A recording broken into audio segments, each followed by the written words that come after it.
como a alma é a sede dos desejos, das emoções, ok? Então, esse é o sentido de alma. Então, nós podemos analisar que Deus diz aí, porque dela foste tomado, o homem é feito da terra, porquanto és pó, e em pó te tornarás. Então, veja que o homem é da terra e ele volta para a própria terra. É isso que está na Bíblia.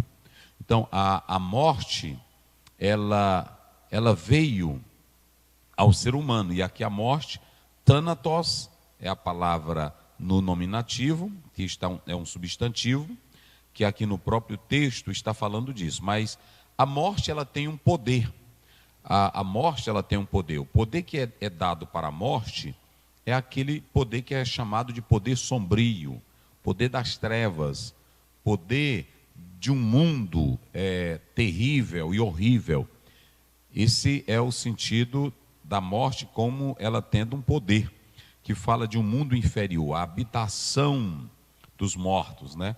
Que ela é vista como esse lugar, como essa região de trevas, de escuridão e, na verdade, também de ignorância. Então, aqui está se falando do poder da morte.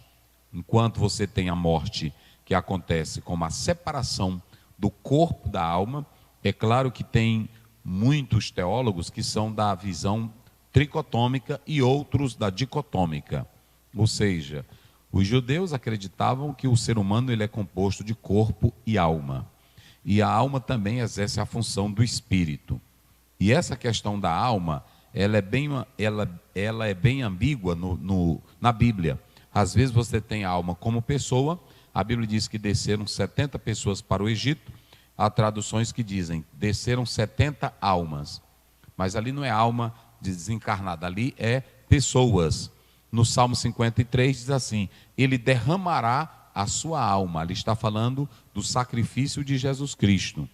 Então, há muitas questões sobre a palavra alma. Então, uns são da ideia de que o homem é corpo e alma e que a alma exerce essa função do espírito. Mas há os que são da visão tricotômica, que acreditam que o homem é corpo, alma e espírito. Ok? Então, há uma divergência de pensamentos nesse particular. O certo é que a alma vai se separar do corpo. E essa alma, ela não é mortal. Há uma igreja e outras, mas há uma religião aqui no Brasil que ela defende o aniquilamento da alma.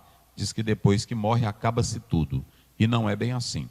Aquele texto ele não tem nada a ver com o aniquilamento, como alguns ensinam por aí afora.